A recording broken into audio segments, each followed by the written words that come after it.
ATMO est un observatoire qui a pour objectif de faire bouger les lignes pour améliorer la qualité de l'air. Et quand on dit qualité de l'air, on entend les polluants qui ont un effet sur la santé, les gaz à effet de serre et les pollens.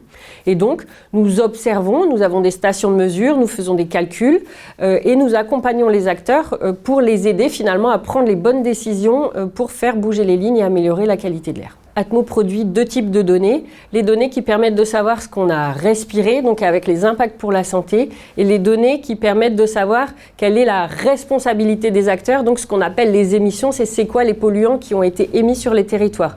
En fait, les acteurs en région sont très friands des données, notamment des gaz à effet de serre, puisqu'en fait, ils ont des plans à mettre en place, et donc, ils veulent savoir si finalement leur plan a été efficace. Et ça leur permet finalement de voir où ils en sont dans leur trajectoire par rapport à leurs objectifs. Par exemple, sur le territoire de la communauté urbaine de Dunkerque, les émissions de gaz à effet de serre ont baissé de plus de 30% entre 2008 et 2021.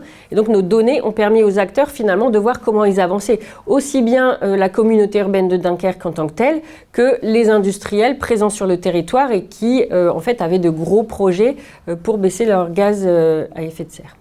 En fait, si on n'existait pas, il n'y aurait pas un socle commun pour comparer les avancées et comparer entre les territoires parce qu'en fait, nous produisons ces données selon une méthode nationale avec des données locales et donc ça permet à chacun d'avoir un historique finalement de données qui est fiable et pérenne dans le temps. En fait, c'est important d'accélérer ce recueil de données parce que par exemple, nous, dans notre mission réglementaire, normalement cet inventaire des gaz à effet de serre, on devrait le faire que tous les 5 ans. Et là, on voit bien que les territoires, les acteurs nous le demandent tous les ans. Ils disent mais nous, pour piloter nos plans, il y a une urgence climatique et donc on ne peut pas attendre tous les 5 ans pour voir comment ça avance. Donc il faut effectivement qu'on puisse aller plus loin, plus vite pour permettre de piloter l'action.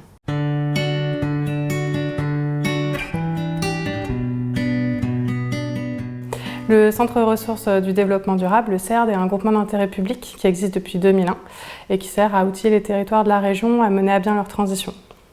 À l'Observatoire Énergie-Climat, on a deux grands types de missions. La première qui est la production de données et le fait d'être garant de données qui sont produites par d'autres types d'acteurs, comme par exemple ATMO de France.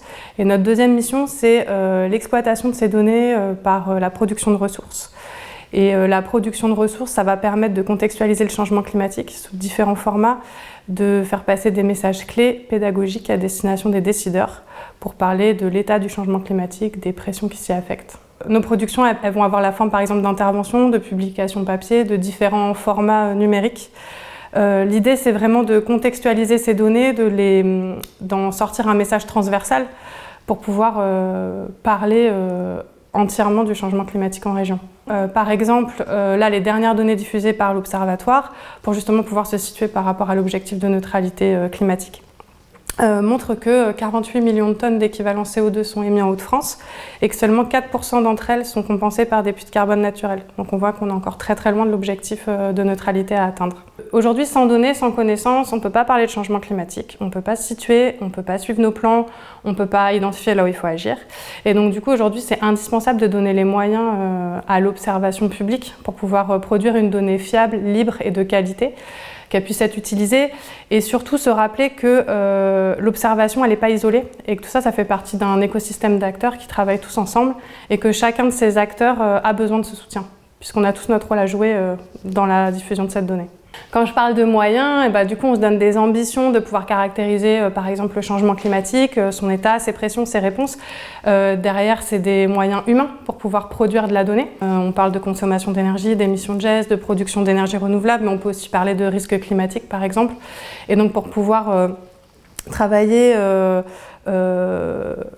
rendre une information fiable dans le temps, robuste, comparable et améliorer les méthodologies et en plus exploiter et donner un message pédagogique, on voit qu'il faut beaucoup de force vive.